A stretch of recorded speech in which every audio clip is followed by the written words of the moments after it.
Ito na po, medyo nagkasundo na yung mga senador para magsusumpa lang po. Hirap sila mga kababayan na magkasundo, magsumpa lang. Nadidelay pa mga kababayan. Ngayon, unahin na muna yung privilege speech ni Bato de la Rosa. Unang gusto niyang sabihin po before na mag-take out yung mga senador bilang mga senator judges.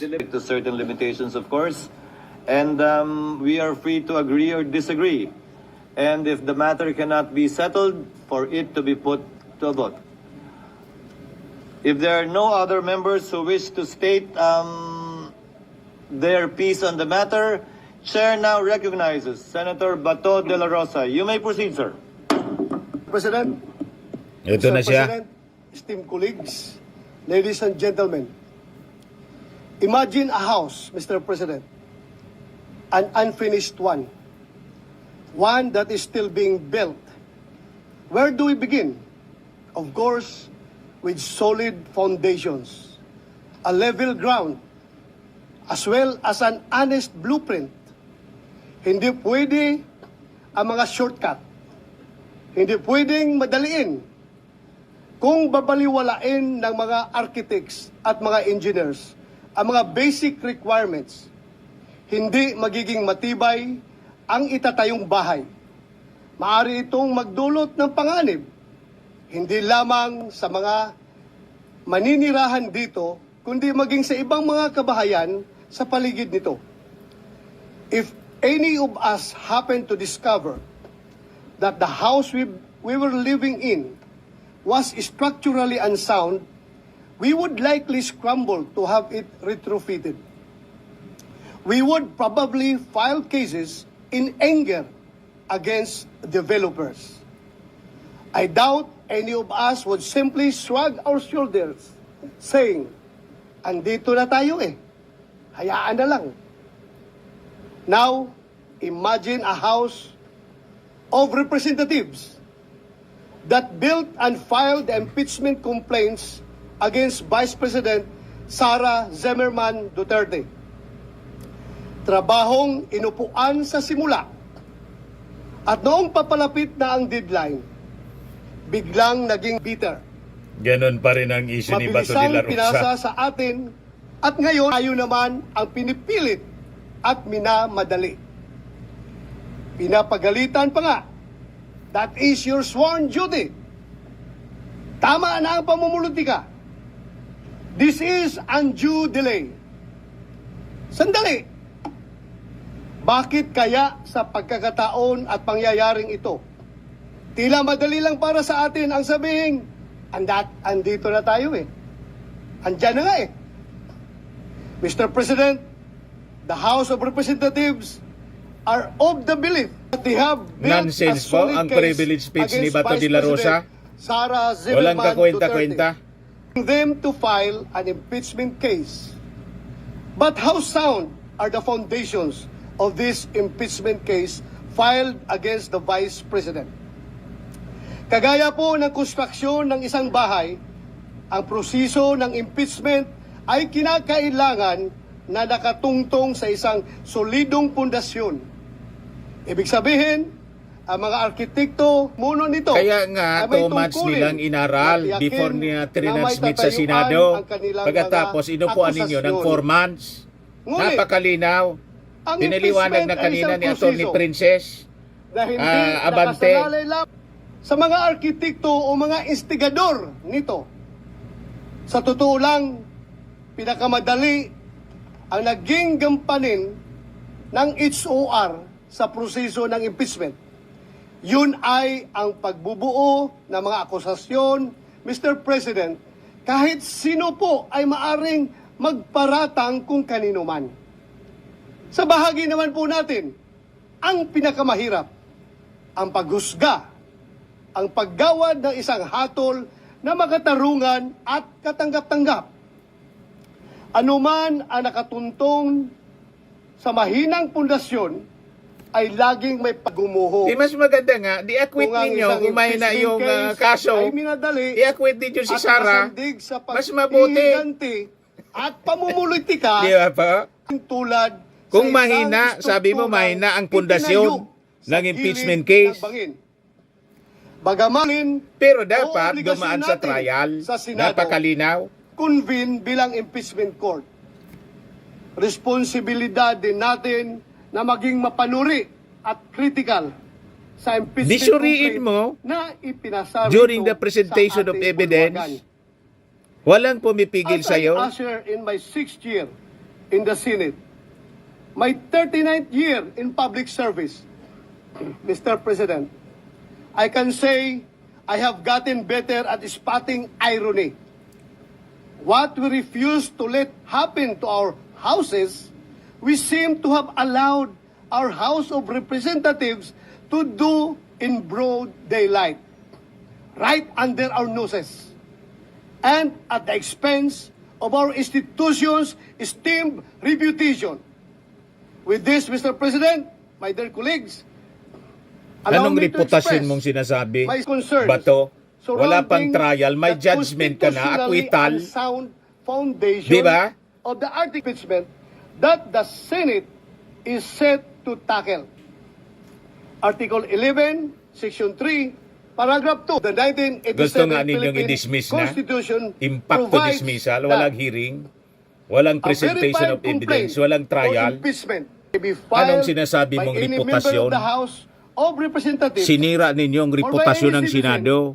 Yan ang upon totoo a niyan. resolution of endorsement by any member thereof, which shall be included in the order of business within 10 session days and referred to the proper committee within 3 session days thereafter. Keeping in mind the aforementioned constitutional provision. Recall that on December 2, 2024, the first impeachment complaint against Vice President Duterte was filed before the Secretary General of the House of Representatives. The second and third impeachment complaints were filed on December 4, 2024 and December 19, 2024, respectively. These complaints were each endorsed by members of the House of Representatives. While the Constitution requires Parang si that the Atty. Torrio na complaint for nag-prepare ng impeachment speech niya, no? must be included in the order of business Ni Bato de within la 10 Rosa, 10 kung hindi session si days. Panilo. The House of Representatives Rules of Procedure in impeachment Yan yung proceedings argumento po. require the Secretary General to immediately refer the complaints to the Speaker. Despite this, no action was ever taken by the House on the 3 impeachment complaints filed. Hindi po ito simpleng pagkalimot, Mr. President. Ito po ay tahasang pagsantabi ng kanilang internal rules at constitutional provision. Sinadya po nila na baliwalain ang konstitusyon. Maliwanag po ito sa mga naging panayam kay House Secretary General Velasco.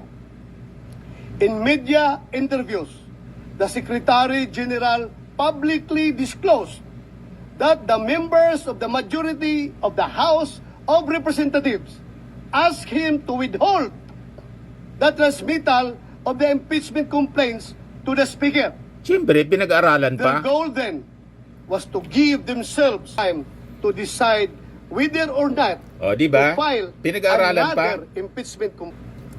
Pinaghintay po ng mayorya ng House of Representatives ang 3 impeachment complaint. May ganyan po ba silang kapangyarihan? Tila po. Ito ay matatawag na grave abuse of discretion. Then, on February 5, 2025, more than 2 months after the first impeachment complaint was filed, the House of Representatives took the express, the fast-track route according to Secretary General Velasco. Kung ang 3 naunang impeachment complaint ay pinadaan sa EDSA, mukhang sa Skyway po ang piniling landas ng House para sa pang-apat na impeachment complaint para maiuwi ito sa Senado. with less than an hour before the close of session of that day, the House of Representatives transmitted to the Senate a verified complaint for impeachment against Vice President Sara Z. Duterte, purportedly signed by 215 members of the House of Representatives. My honored colleagues, had the House complied with their own rules and the Constitution, the three previous impeachment complaints would have been referred to the appropriate committee by the time the present impeachment complaint was filed and sponsored by the members of the House of Representatives. In other words, Your Honors, the intentional action of the Irrelevant po. House of Representatives allowed Nonsense. its members to purportedly circumvent the one-year ban enshrined in Article 11, Section 3, Paragraph 5 of the Constitution. Given the glaring circumvention of the Constitution, should we allow impeachment complaints which are constitutionally infirm to be heard and tried by this body? Kung defective po ang foundation ng impeachment complaint, marirepair o marirehabilitate ba ito ng pag-convene ng impeachment court? Hindi po ba mawawala ng saysay ang pag-convene ng Senate as an impeachment court kung malinaw na labag sa konstitusyon nais natin Malinaw gusto itayo? niyang i-block yung pag-convene, kaya hindi na muna Kaya, ang impeachment take pause. ay isang Nauna sensitibong kahapon si proseso. Escudero. Ngayon dapat pagsampa pa o tingnan lamang natin ito, kung matuloy yung pag-take out ng mga binabato na senator agad judges. ng putik Yan ang intensyon, na i-block. kahit ma-acquit ay tila habang buhay Yan ang lang intensyon, ibato. nagamansa sa kanyang pagkatao. Pagkatapos ng impeachment, anuman ang magiging hatol, the damage done to the reputation Gusto of the talagang accused i-cover up, will mga forever kababayan, be yung kaso irreparable. ni Sara. He or she Hindi matuloy will ang never be impeachment the same trial. again. Some of the members of this august body may not agree with me and may take a different view as to whether the one-year ban has been violated by the House of Representatives. To settle this issue, the separate opinion of Chief Justice Renato Espuno in Francisco versus House of Representatives provides this body a direction on the course of action that we may take when confronted with the same issue I laid down. Former Chief Justice Puno said that before the Senate is convened as an impeachment court, the Senate, which has primary jurisdiction over the case, can already decide the question on whether the one-year ban has been violated or not. Naiba na yung topic That's ni why Bato. insisting ako na ma-deliver Delay ito talaga, delaying tactics. before we convene as an impeachment court. Hindi po natin kailangan hintayin magbagong anyo ang Senado at maging isang ganap na impeachment court. Ngayon pa lamang ay maari na nating pagdesisyonan ito. Sumunod ba sa saligang batas at sa internal rules ng mababang kapulungan ang impeachment complaint na kanilang ipinasa dito sa Senado? Nasa Senado po ang pagkakataon upang magwasto. Kung minadali ng isuar ang impeachment complaint, bakit kailangan natin itong tumbasan ng kaparihong kawalang pagpapahalaga sa tamang proseso? Madalas po natin sabihin dito sa ating kapulungan, we are men and women of rules. Manatili po tayong ganun, malayo mula sa ingay at impluensya ng kung sino mang may mga personal na interes. Come on, Myron. Sa Kayo yung mayroon na personal interest. sa atin.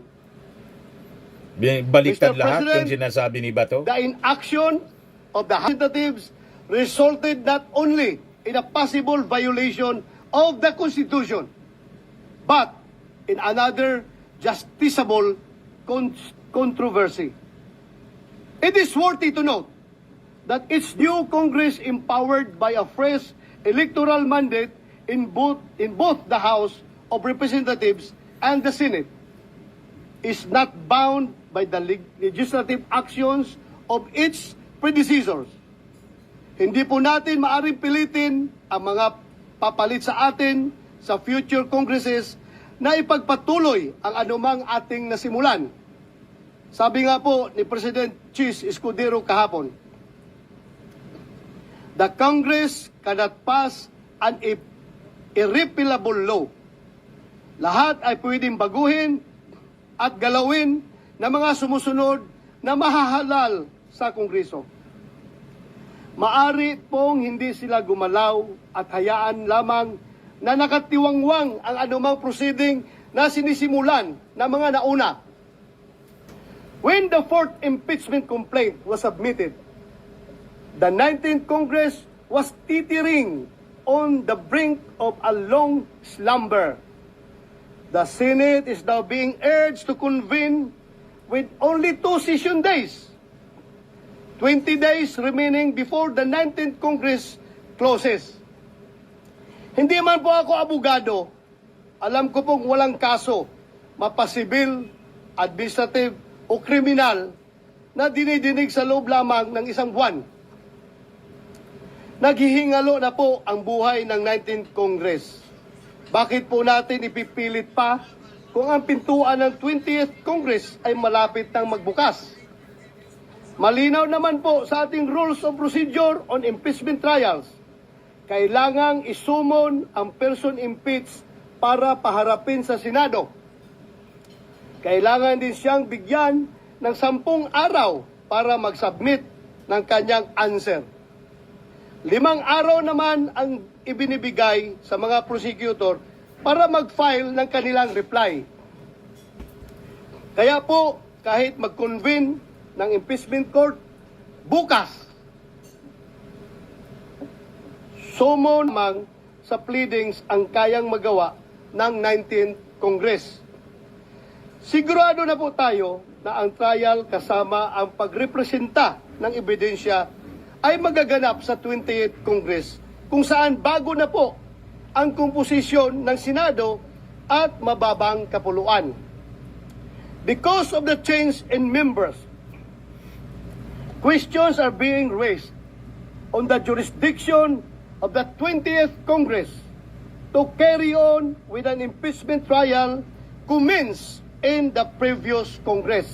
Yung mga Should the constitutionalist 19th na yun Congress nagsabi, convene mga an legal impeachment luminaries, court, alangan what mas assurance magaling ka exists doon, bato. that the 20th Congress would continue Mga law the deans, trial mga abogado sa buong bansa, without nagsalita such na assurance. IBP. Any efforts by the 19th Congress would constitute Pwede. a significant waste of government Ikaw na lang ang hindi resources. nagsabing hindi pwede. Even of the House of Representatives to continue Ikaw na lang ang nagsasabing prosecuting hindi pwede. is being since the said complaint was filed by a House of a different composition.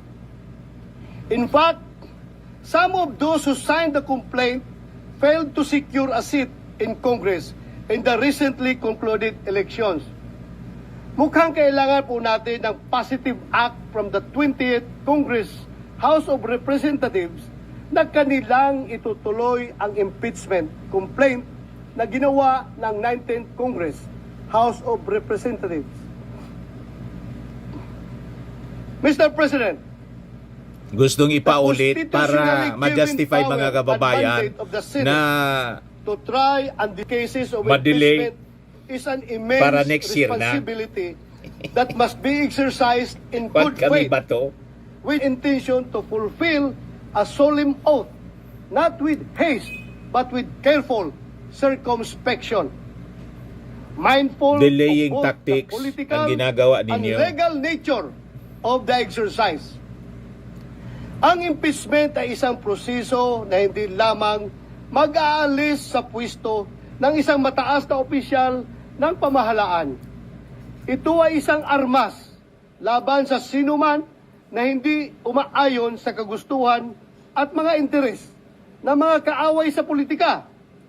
Kayo Ito man ay lang apoy nangaaway. na hindi lamang nakapapasok, hindi may kakayahan na tupukin at sunugin. Kayo yung nang-away. Hindi lamang ang isang bahay. Si Sara nang-away, kundi isang nagbanta, buong kaya nga komunidad. na-impeach.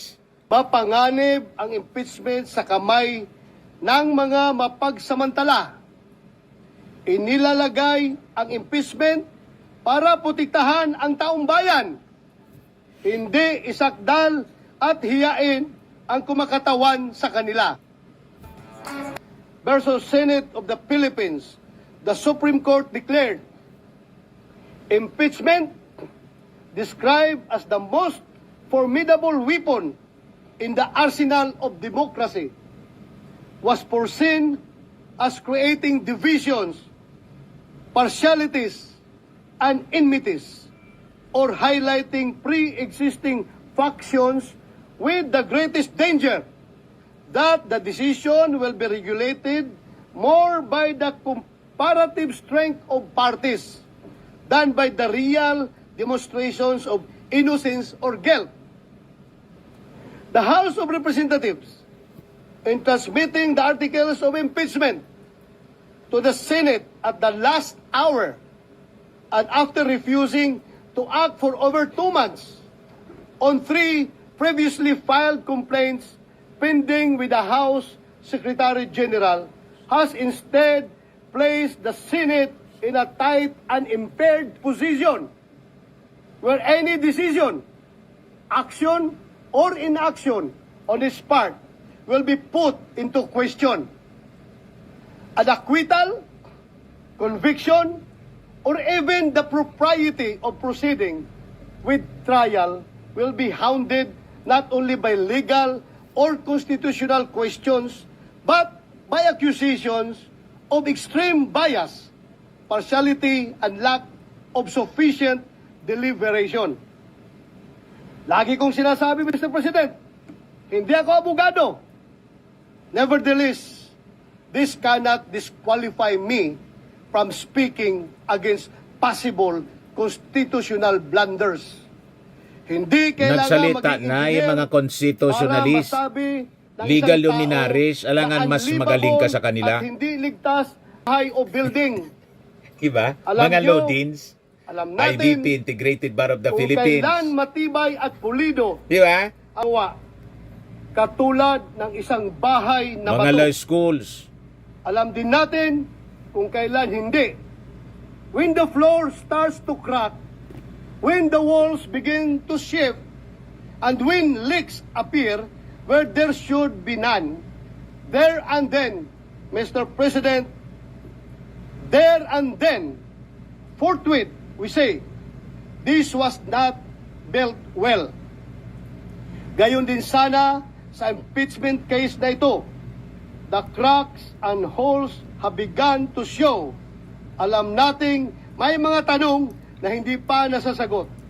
Lalo na patungkol sa constitutional Cover up na malinaw po. ng nasabing impeachment complaint. Gustong It is my i-discarril humble po ang opinion impeachment then, Mr. trial President, para hindi that with makapag-present this ng ebidensya yung must come prosecution. swift and intelligent Hindi action. mabuking si Sara. Kung gaano natin kabilis i-condemn at Napakalinaw. ipag-iba ang mga strukturang hindi ginawa ng maayos, ganoon din dapat tayo kabilis umaksyon kung ang nalalagay sa alanganin ay ang ating konstitusyon. In the spirit of true action, therefore, allow me to end by moving. I respectfully move that in view of its constitutional infirmities and questions on the jurisdiction and authority May of the motion na siya. 20th Congress, the verified impeachment complaint against Vice President Sara Zimmerman Duterte be dismissed. Dismiss na ang motion Mr. niya. President, since I have still the floor, I would like to Peter Bongo. Matindi. Walang trial. Mr. Dismiss. President, Ang gustong mangyari niya. Yield the floor for a few remarks as part of the privilege hour availed by Senator De La Rosa. Yes, Mr. President, no problem with me. Nagkampi-kampihan na sa mga Mr. President, I agree with the speech of kakampi Senator ni Bato de la Sara. Rosa. Babraso nila, mga kababayan. Paglilitis na ito Senator ay Go, justisya. Senator Go, before you proceed, Chair has not yet recognized. Baka mag-people power po. Pag ganyan, gustong ipadismiss ni Bato de la Rosa. Yung palang purpose niya. Para hindi matuloy ang impeachment trial. Yan naman talaga ang intensyon ng mga Duterte senators. O tingnan natin kung magtagumpay sila sa motion to dismiss. Nag-suspend muna po. Masama ang plano po ng mga Duterte senators. Gusto talagang isabotahe na walang impeachment trial. Kaya bantay kayo mga kababayan ko. Galit na si Risa Ontiveros. Inop muna yung microphone. Sindikato talaga to ng mga senador, mga kababayan. Huwag kayong papayag. Handa kayo na lusubin yung Senado, mga mamamayang Filipino. Gustong i-cover up, mga kababayan, itong impeachment trial. I-cover up si Sara Duterte. Pag ganyan po, sinasalaula nila yung proseso po. I-abolish na lang po itong Senado. I-padlock ninyo po yung mga nandiyan dyan sa paligid ng magbibigil mamaya. May vigil mamaya yung mga protesters po. Yan isa pang kasabwat na Marcos. Yan ang nakakalungkot. Isang Marcos, kasabwat ng mga Duterte. Suspended mo na. Talagang winawalang hiya po nila. Harap-harapan, pagwawalang hiya sa ating konstitusyon po. At sa Senado mismo, as an institution, the last bastion of democracy, mga kababayan. I would like to first Resume po. state the parliamentary situation. After the privileged speech of the Honorable Bato, he asked that the chair recognize Senator Bongo to deliver a seconding speech. The chair has not yet acted on that motion and has not yet recognized Senator Go. And before the chair declared a short suspension, two members raised their hand to be acknowledged and be heard, and the chair intends to listen to them first before acting on the pending motion. Senator Ontiveros first, and then Senator Villanueva. Maraming salamat po, Mr. President.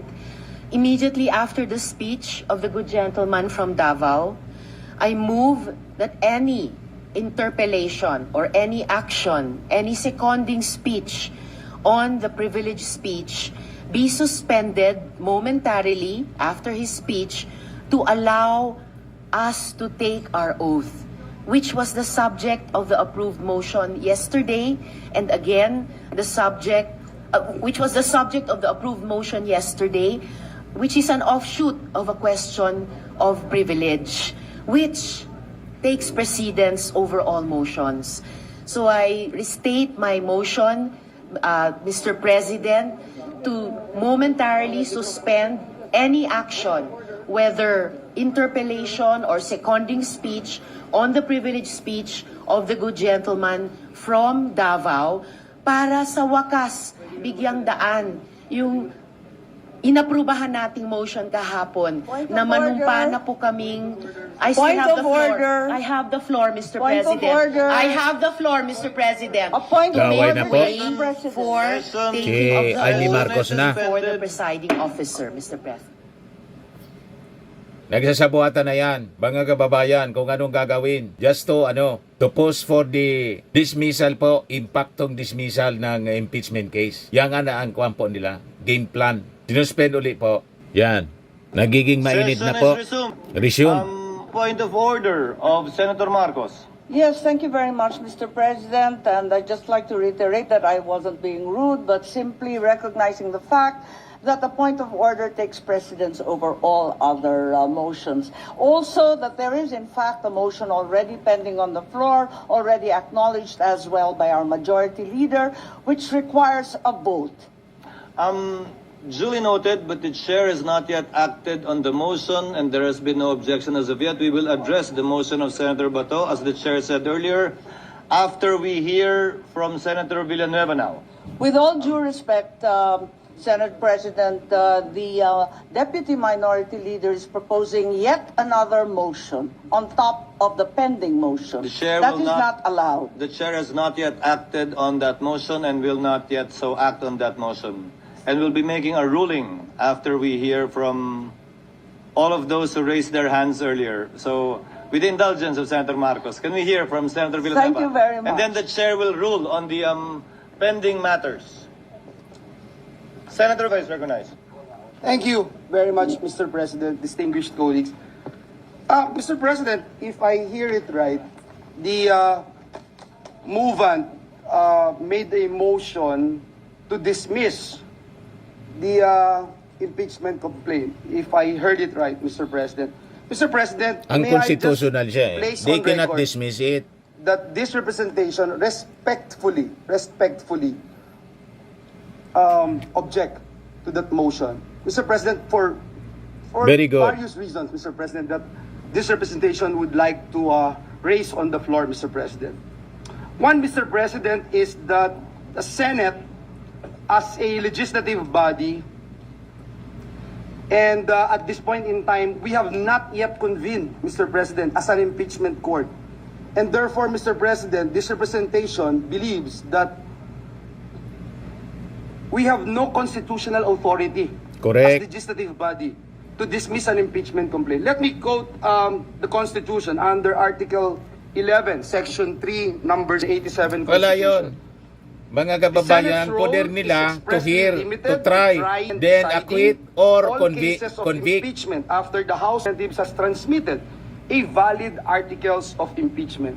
Mr. President, the Senate, in its capacity as a legislative body, does not possess the constitutional authority to unilaterally dismiss an impeachment complaint. Correct. And under the constitutional framework, the Senate assumes a distinct and separate function when acting an impeachment court. Please don't get me wrong, Mr. President. In fact, a lot of the statements made by Senator Bato de la Rosa, I share. I shared the sentiments, Mr. President. In fact, Mr. President, when the impeachment case was filed, or the articles of impeachment were transmitted here in the Senate, an hour before we adjourned, Mr. President, before our break, a week after, more than 380 pages, Mr. President, of annexes ang dumating po, Mr. President. So, dun pa lang, Mr. President, I agree with Senator Bato's statement na somehow minadali or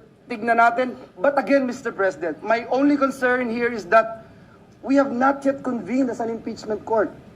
We can probably dismiss this or even entertain the motion if we are already acting as an impeachment court. Let me go to my other point, Mr. President. The Senate lacks the power to dismiss an impeachment complaint and has no constitutional duty to proceed to trial. And that's why, Mr. President, if you recall yesterday, this representation mentioned that notices are very important when the minority leader made a motion yesterday that he wanted to stop our legislative work and proceed with the convening of the impeachment court. And he made mention about the calendar of activities, kung kailan magsisimula, ano yung timelines, etc., Mr. President. And that's why I objected again, Mr. President. So in the name of consistency, Mr. President, let me again state for the record, the power of initial determination belongs solely to the House of Representatives. You and I, Mr. President, Correct. were members of the House for quite a long time. And we talk about it all the time, that it is the sole power of the House to determine kung yung impeachment or articles of impeachment na itatransmit sa Senado ay mayroong required votes, etc., etc., at ang tanging sole authority naman ng Senado is to act as an impeachment court, not, Mr. President, not as a gatekeeper of the complaint's sufficiency. Further, Mr. President, it bears emphasis that the framers of the Constitution intended a clear division of roles. House initiates and the Senate tries and decides. Again, Correct. Mr. President, I am not even going to say whether or not I will support the motion of our dear colleague, Senator Bato de la Rosa. I'm just saying, Mr. President, that it should be it should be posed, Mr. President, in the impeachment court. Last but not the least, Mr. President, the Senate as a legislative body, or even when it sits as an impeachment court, Mr. President, ito po yung ating posisyon, may not dismiss the impeachment complaint Correct. due to change of Congress. Impeachment, Mr. President, is a political discretion. Grabe po ang It's gustong not a mangyari ni political Bato. discretion, but a constitutional Culpable mechanism violation of the rooted Constitution. in the principle public office is a public trust. Alam na po natin lahat yan bilang mga lingkod bayan. Yung sinasaad ng 87 Constitution, which provides public office, is a public trust. Public officers and employees must at all times be accountable to the people. This duty, Mr. President, is not suspended, nullified, or extinguished by the expiration of the legislative calendar or the transition to a new Congress. But again, I also believe and support the statements made a while ago by Senator Bato de la Rosa. Yung pong functus officius ng Senado, hindi ho applicable sa atin dahil kalahati nga ho sa atin dito, magiging parte pa rin ng impeachment court, parte pa rin ng Senado. Pero dun po sa House, hindi na. So kailangan talaga na malaman natin kung sila'y interesado pa dun sa impeachment na kanilang i-file. Mr. President, just this morning, if I don't know if this morning or last night, I saw an article. I'm not sure if it's Justice Ascuna or Attorney Divina saying that the House must actually do something, whether at least, the very least, is to pass a resolution authorizing, Mr. President, their representatives, their prosecutors, that they are indeed have the blessing of the 20th Congress. Kaya po, muli, Ginoong Pangulo, ang aking pag-object doon po sa motion ng ating kagalang-galang at kaibigan, Senator Bato de la Rosa, ay base po sa mga binanggit ko po na mga reasons. Maraming salamat, Ginoong Pangulo. Before the chair makes a ruling, Senator Bato. Yes, Mr. President. I just would like to share this august body, the basis for my motion. According to Chief Justice Renato Puno, in Sinabi mo na Francisco yan kanina. versus House of Representatives, a number of things can be done before the Senate is convened as an impeachment court. For example, the Senate, which has the primary jurisdiction over the case, can decide the question of whether the one-year ban has been violated or not. Likewise, the Senate can decide whether the complaint on its face has any legal basis. If I may. So as not to belabor the point, Chair would like to state the parliamentary status and make a ruling. Again, to reiterate, Senator Bato, after the end of his privileged speech, made a motion, but before the chair could act on that motion, he asked for the recognition of Senator Bato, who wanted to second the motion of Senator Bato at the end of his speech. Before the chair could act on that motion and recognize Senator Bato, Senator Ontiveros and Senator Villanueva signified their intention to speak. Senator Ontiveros made a motion. Made a motion to suspend further consideration of the matter at hand so that we can proceed to take our oaths. And then Senator Marcos raised the point of order that there are too many pending motions on the floor and that we should dispose of them, as correctly pointed out by her. Senator Villanueva objected to the motion of Senator Bato. With the permission of Senator Villanueva, hindi ko po ituturing na objection yung inyong sinabi dahil ayon mismo sa inyo, hindi naman kayo tutol dun sa motion ni Senator Bato, kanya lamang. Gusto nyo at sa paniniwala nyo, pwede lamang ito magawa kapag tayo ay isang impeachment court na at hindi bilang isang Senado. ayon sa authority na kino-quote ni Senator Bato, may opinion, may concurring opinion. Si dating Chief Justice Puno na pwedeng itong gawin ng Senado. Concurring and dissenting opinion siya sa pagkakaalala ko sa Francisco. With the permission of the gentleman on the floor, the chair is of the considered view that and takes well the position of Senator Villanueva. We will act on the motion of Senator Bato, but as an impeachment court. We cannot act on the motion of Senator Bato unless we take our oaths as members of the impeachment court. Therefore, once the impeachment court after we take our oaths and we convene the impeachment court, Senator Bato can reiterate his motion, Senator Go can then second his motion if at all, and we will proceed to dispose of such motion after we hear from everyone who wants to speak on the matter. Mr. President, just to clarify your statement, Mr. Senator President. Villanueva, before I make a ruling. Yes, Mr. President, you were saying, Mr. President, because the way I look at it, you're saying, Mr. President, that in order for us to dispense with the motion of Senator Bato, we would have to convene? We would have to convene the impeachment court, as you said earlier. Yes, Mr. President, I thank you for that. But in order for us to convene again, Mr. President, and just for the information of our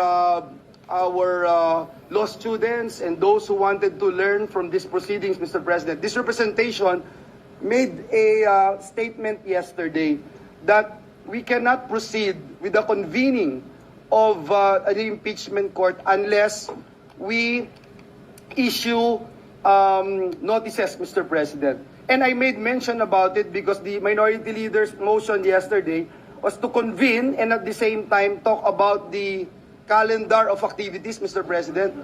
And so I would just like to put that on record, Mr. President, because we are not going to discuss the agenda of the, if we convene the impeachment court. Is that the case, Mr. The President? matters to be discussed requiring notice included the proposed schedule of the Yes. impeachment complaint, which needed the presence of the parties. However, Because if we can do it by ourselves, for example, Mr. President, just